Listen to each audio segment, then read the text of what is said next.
पिछले वीडियो में एक क्वेश्चन था, the source of oxygen in glucose form by photosynthesis is. तो कई लोगों के कमेंट आ रहे हैं कि इसका आंसर वाटर होगा। वाटर कैसे होगा? आप क्वेश्चन तो ढंग से पढ़ा करिए। क्वेश्चन क्या कह रहा है? The source of oxygen in glucose. Glucose का फॉर्मूला क्या होता है? C6H12O6। तो वह इस ऑक्सीजन की बात कर रहा है। आपको पता होगा कि डार्क रिएक्शन में CO2 अपचयित होकर के ग्लूकोज का निर्माण करती है। तो यहाँ पर जो ऑक्सीजन आती है वो CO2 से आती है। और यदि बात करी जाती है मुक्त ऑक्सीजन की, तो ये ऑक्सीजन आती है आपकी वाटर के विघटन से। तो आप क्वेश्चन ढंग से पढ़ा करिए। यदि क्वेश्चन ढंग से नहीं पढ़ेंगे तो इसी तरह की गलतियां होती रहेंगी। आई होप आपको समझ में आया होगा। तो चलिए शुरू करते हैं आज का वीडियो। और पहला क्वेश्चन है आज की वीडियो में, protein synthesis takes place on the surface of. Protein निर्माण सतह पर होता है। Smooth endoplasmic reticulum, rough endoplasmic reticulum, nucleus, chloroplast. Answer क्या होगा?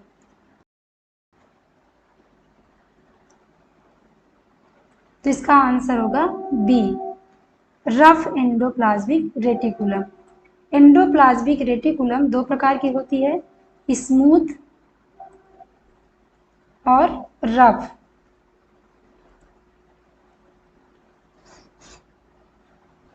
रफ इसलिए कहा जाता है क्योंकि सतह पर राइबोसोम्स प्रेजेंट होते हैं, जिसके कारण यह खुरदुरी दिखाई देती है। इसी वजह से इसको कहा जाता है रफ एंडोप्लाज्मिक रेटिकुलम।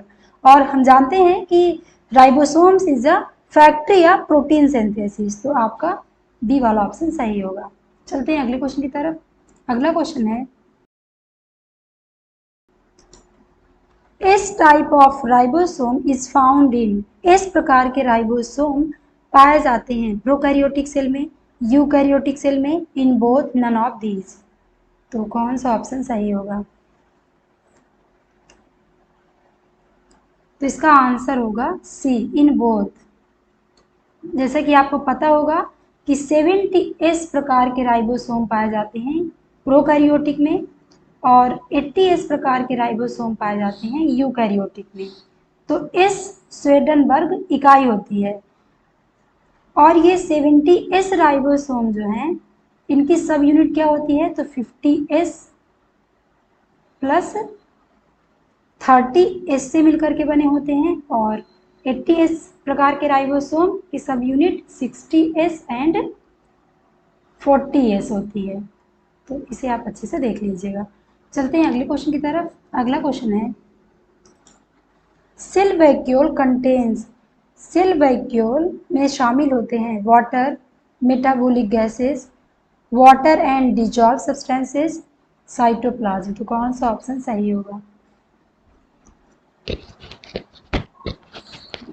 तो इसका आंसर होगा C, water and dissolve substances. Dissolve substances जैसे मिनरल एंड एंथोसायनिन पिगमेंट्स। तो सी वाला ऑप्शन सही होगा। चलते हैं अगले क्वेश्चन की तरफ। अगला क्वेश्चन है, एक एंगस्ट्रॉम इज इक्वल टू। एक एंगस्ट्रॉम किसके बराबर होता है? 10⁻³ मीटर, 10⁻⁻10 मीटर, 10⁻⁻6 मीटर, 10⁻⁻5 मीटर। तो इसका आंसर आप सोचिए क्या होगा? तो इसका आंसर होगा बी, 10⁻⁻10 मीटर। तो यहाँ पर आप मीटर लिख लीजिएगा, यूनिट।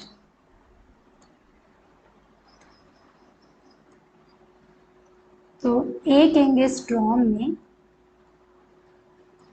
कितने मीटर होते हैं? तो 10⁻⁻10 मीटर। और एक एंगस्ट्रॉम में हाउ मेनी सेंटीमीटर? एक एंगस्ट्रॉम में कितने सेंटीमीटर होते हैं? इसका आंसर आप कमेंट बॉक्स में जरूर बताइएगा। तो चलते हैं अगले क्वेश्चन की तरफ। अगला क्वेश्चन है,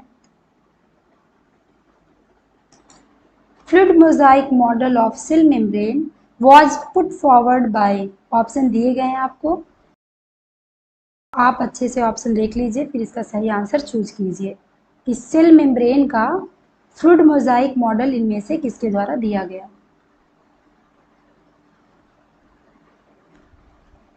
तो इसका आंसर होगा बी, सिंगर एंड निकोलसन द्वारा इन 1972 में। तो ये आप अच्छे से देख लीजिएगा। चलते हैं अगले क्वेश्चन की तरफ। अगला क्वेश्चन है,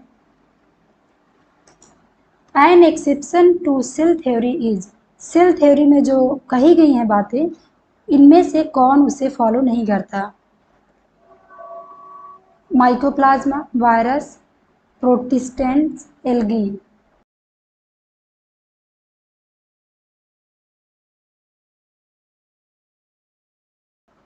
तो इसका आंसर होगा बी, वायरस।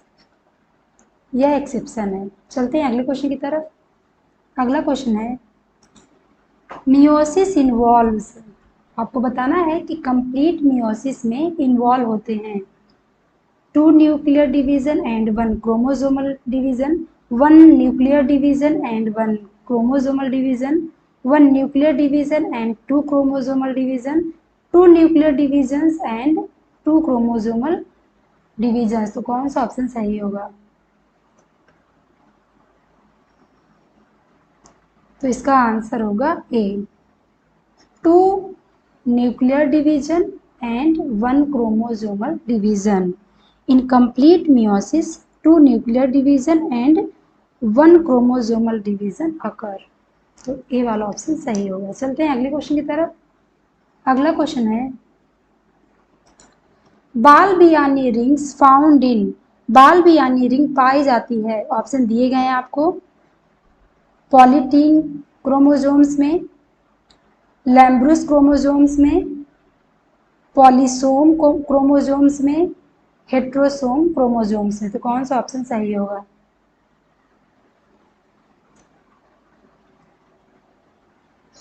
तो इसका आंसर होगा ए, पॉलीटीन क्रोमोसोम में। देखिए, पॉलीटीन क्रोमोसोम नॉर्मल क्रोमोसोम से काफ़ी बड़े होते हैं और इन्हीं में पाई जाती है बाल बियानी रिंग। सबसे पहले बाल बियानी नामक वैज्ञानिक ने ड्रासोफिला मक्खी के लार ग्रंथियों में इनको देखा था। तो आप ये भी याद रखिएगा कि पॉलीटीन गुणसूत्र सबसे पहले किस में देखा गया? तो ड्रासोफिला की लार ग्रंथियों में। तो ये भी क्वेश्चन पूछता है, तो आपको अच्छे से ध्यान रखना है। चलते हैं अगले क्वेश्चन की तरफ। अगला क्वेश्चन है, दोस्तों जो क्वेश्चन नहीं आ रहा हो उसको अभी के अभी आप याद करते जाइएगा। The name polytene chromosome was suggested by, option दिए गए हैं आपको, एक बार ये ऑप्शन देख लीजिए, फिर इसका आंसर कीजिए।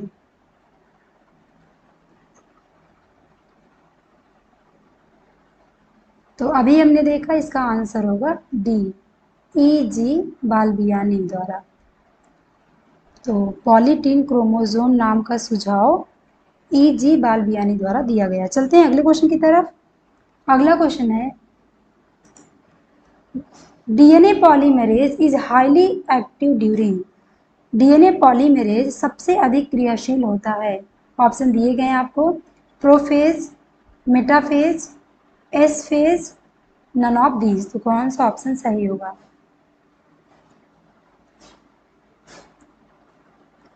तो इसका आंसर होगा सी, एस फेज में।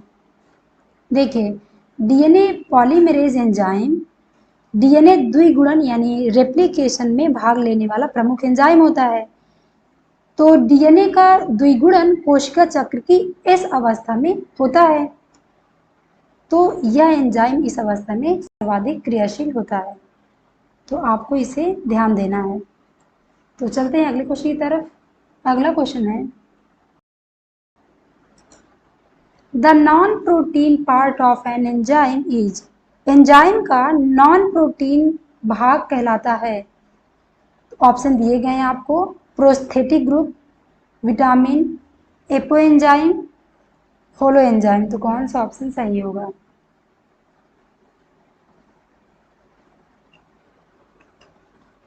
तो इसका आंसर होगा ए, प्रोस्थेटिक ग्रुप। देखिए, एंजाइम प्रोटीन और नॉन प्रोटीन भाग से मिलकर बने होते हैं। प्रोटीन वाले भाग को एपोएंजाइम कहते हैं। जो प्रोटीन वाला भाग होता है उसे कहा जाता है एपोएंजाइम।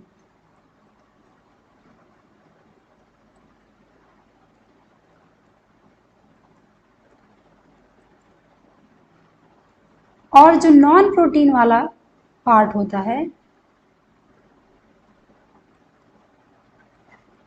उसे कहा जाता है कोफैक्टर।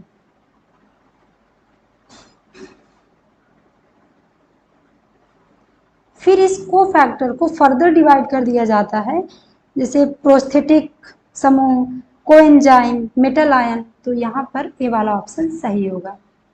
चलते हैं अगले क्वेश्चन की तरफ। अगला क्वेश्चन है, रेफाइड्स आर फॉर्म्ड ऑफ।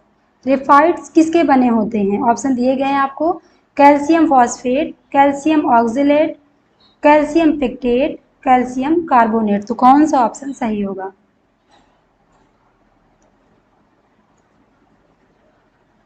तो इसका आंसर होगा बी, कैल्शियम ऑक्जेलेट के। बी वाला ऑप्शन सही होगा। कैल्शियम ऑक्जेलेट के बने होते हैं, CaC2O4 कैल्शियम ऑक्जेलेट के बने होते हैं। देखिए, प्लांट सेल के साइटोप्लाज्म में बहुत ढेर सारे खनिजों के क्रिस्टल पाए जाते हैं। जैसे आपने देखा रेफाइड्स, सिस्टोलिथ। तो रेफाइड्स जो होते हैं वो कैल्शियम ऑक्जेलेट के बने होते हैं, और सिस्टोलिथ की बात करें, सिस्टोलिथ की, सिस्टोलिथ बने होते हैं कैल्शियम कार्बोनेट के। कैल्शियम कार्बोनेट के बने होते हैं, CaCO3। तो आप इन्हें अच्छे से देख लीजिएगा। रेफाइड्स कैल्शियम ऑक्जेलेट के बने होते हैं और सिस्टोलिथ कैल्शियम कार्बोनेट के बने होते हैं। चलते हैं अगले क्वेश्चन की तरफ। अगला क्वेश्चन है, DNA chromosome replication takes place during. DNA या क्रोमोसोम रेप्लिकेशन पाया जाता है किस दौरान? G1 phase, G2 phase, S phase, prophase. तो यह क्वेश्चन आपके लिए है। इसका आंसर आप कमेंट बॉक्स में जरूर कीजिएगा।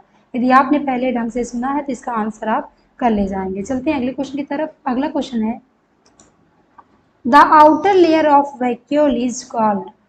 वैक्यूल की आउटर लेयर को कहा जाता है cell wall, tonoplast, leucoplast, plasma layer. तो कौन सा ऑप्शन सही होगा? तो इसका आंसर होगा B, tonoplast. The outer layer of vacuole is called tonoplast. चलते हैं अगले क्वेश्चन की तरफ। अगला क्वेश्चन है, cristae helps in transpiration, photosynthesis, photo oxidation, respiration. तो कौन सा ऑप्शन सही होगा? तो इसका आंसर होगा डी, रिस्पायरेशन। तो आपको पता होगा कि क्रिस्टी माइटोकॉन्ड्रिया में होती हैं और it releases energy during respiration. तो यह रिस्पायरेशन में हेल्प करती है। चलते हैं अगले क्वेश्चन की तरफ। अगला क्वेश्चन है, DNA multiplication is called translation, transduction, transcription, replication. तो कौन सा ऑप्शन सही होगा? तो इसका आंसर होगा डी, रेप्लिकेशन कहते हैं। और ट्रांसलेशन, प्रोटीन बनने की प्रक्रिया जो होती है उसे कहा जाता है ट्रांसलेशन। और ट्रांसक्रिप्शन तो डीएनए से मैसेंजर आरएनए का बनना ट्रांसक्रिप्शन कहलाता है। और ट्रांसडक्शन क्या है? तो transduction is the transfer of gene from one bacteria to another mediated by a virus. तो इसे कहा जाता है ट्रांसडक्शन। चलते हैं अगले क्वेश्चन की तरफ। अगला क्वेश्चन है, ऑक्जीसोम्स are located inside.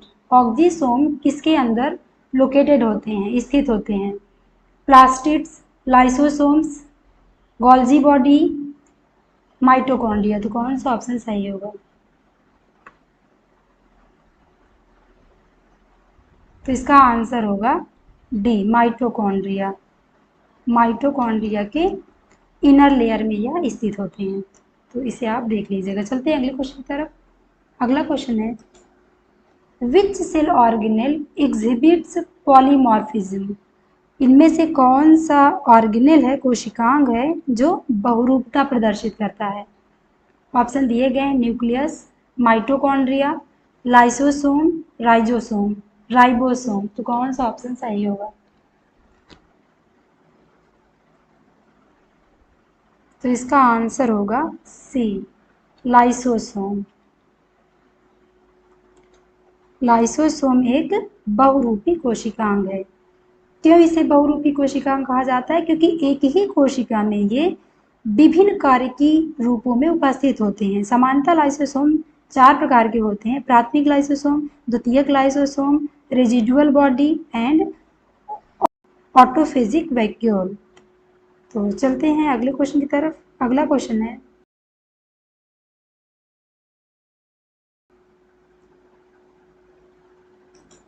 Centriole is found इन।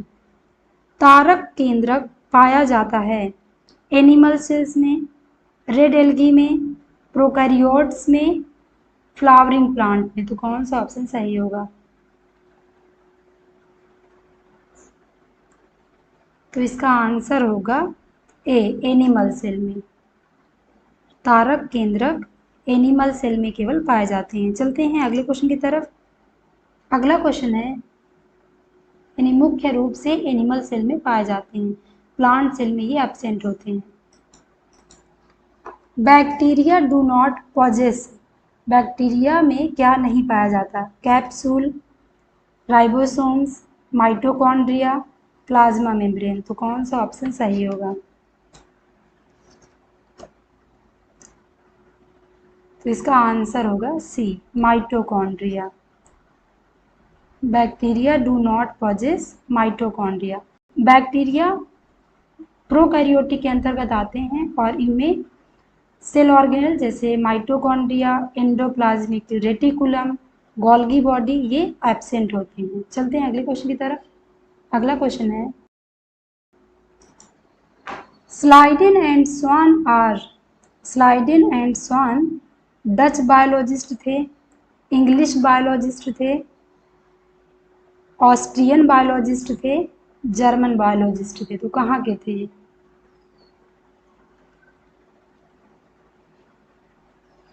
तो इसका आंसर होगा ये जर्मन बायोलॉजिस्ट थे, जर्मनी के थे। इन्होंने सेल थ्योरी को प्रपोज किया था। चलते हैं अगले क्वेश्चन की तरफ। अगला क्वेश्चन है lipid molecule in plasma membrane are arrange in which manner.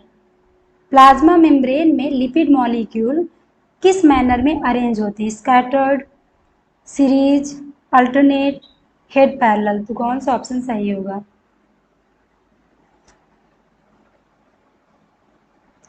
तो इसका आंसर होगा D, head parallel. According to fluid mosaic model lipid जो है हेड पैरेलल मैनर में अरेंज होते हैं। चलते हैं अगले क्वेश्चन की तरफ। अगला क्वेश्चन है क्वांटासोम्स आर फाउंड इन। क्वांटासोम पाए जाते हैं mitochondria, chloroplast, lysosomes, endoplasmic reticulum. तो कौन सा ऑप्शन सही होगा। तो इसका आंसर होगा बी, क्लोरोप्लास्ट। क्वांटासोम्स क्लोरोप्लास्ट के थैलाकॉइड के इनर वॉल में पाए जाते हैं। चलते हैं अगले क्वेश्चन की तरफ। अगला क्वेश्चन है which cell organelle is covered by only one unit membrane. इनमें से कौन सा ऑर्गेनल है जो केवल एक ही मेम्ब्रेन से कवर होता है। Nucleus, plasmid, mitochondria, lysosomes. इसका आंसर क्या होगा। तो इसका आंसर होगा डी, लाइसोसोम। बहुत इंपॉर्टेंट है, कई बार एग्जाम में यह पूछा गया, तो आप इसे अच्छे से देख लीजिएगा। चलते हैं अगले क्वेश्चन की तरफ। अगला क्वेश्चन है zygotic meiosis occurs in. Zygotic meiosis इनमें से किसमें पाया जाता है। क्लेमाइडोमोनास, ऑल यूकैरियोट्स में, फ्यूनेरिया में, नन ऑफ दीज। तो कौन सा ऑप्शन सही होगा।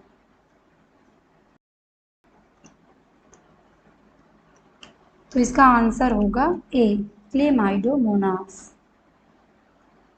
तो जाइगोटिक मियोसिस एल्गी में पाया जाता है। तो आपने देखा क्लेमाइडोमोनास एक एल्गी है।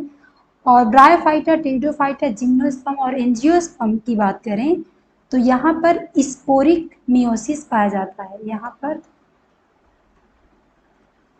स्पोरिक मियोसिस पाया जाता है।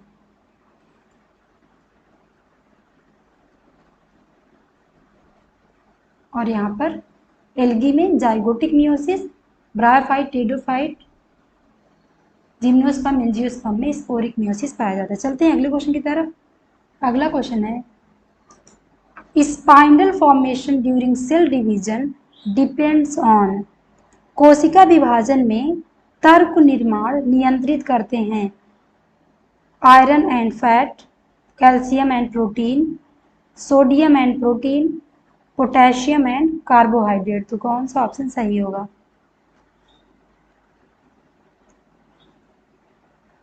तो इसका आंसर होगा बी, कैल्शियम एंड प्रोटीन। बहुत इंपॉर्टेंट है, इसे आप अच्छे से देख लीजिएगा।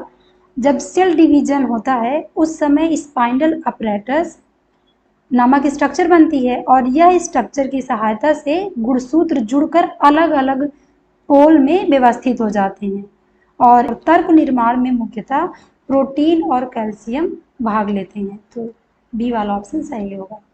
चलते हैं अगले क्वेश्चन की तरफ।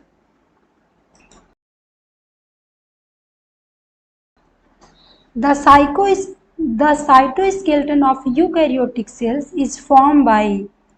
सुकेंद्रकीय कोशिकाओं का कोशिका पंजर निर्मित होता है प्रोटीन फिलामेंट से, ऑप्शन दिए गए हैं आपको, कार्बोहाइड्रेट मॉलिक्यूल द्वारा, लॉन्ग चेन फैटी एसिड द्वारा, कैल्शियम कार्बोनेट मॉलिक्यूल द्वारा। तो कौन सा ऑप्शन सही होगा? तो इसका आंसर होगा ए, प्रोटीन फिलामेंट्स द्वारा। ये वाला ऑप्शन सही होगा, प्रोटीन सूत्रों द्वारा। चलते हैं अगले क्वेश्चन की तरफ। अगला क्वेश्चन है, the nucleus is absent in algae, fungi, bacteria, lichens. तो इसका आंसर क्या होगा? तो सभी कर लिए होंगे, इसका आंसर होगा सी, बैक्टीरिया। क्योंकि बैक्टीरिया अभी हमने जाना प्रोकैरियोट्स के अंतर्गत आते हैं और इनमें न्यूक्लियस, एंडोप्लाज्मिक रेटिकुलम, माइटोकॉन्ड्रिया जैसी संरचनाएं अनुपस्थित होती हैं। चलते हैं अगले क्वेश्चन की तरफ।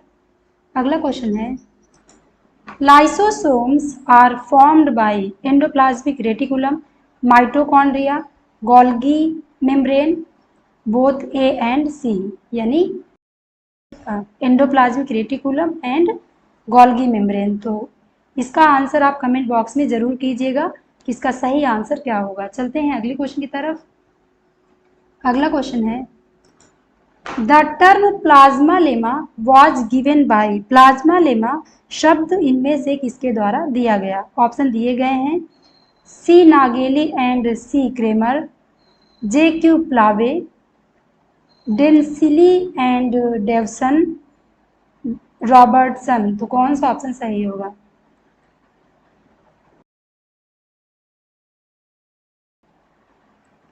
तो इसका आंसर होगा जे क्यू प्लावे द्वारा। बी वाला ऑप्शन सही होगा। तो दोस्तों ये थे कुछ इंपॉर्टेंट क्वेश्चन, फिर मिलते हैं नेक्स्ट वीडियो में। थैंक यू दोस्तों फॉर वाचिंग माय वीडियो। और पहली बार देख रहे हैं तो चैनल को सब्सक्राइब जरूर कर लीजिएगा और बेल आइकॉन को भी प्रेस कर दीजिएगा। फिर मिलते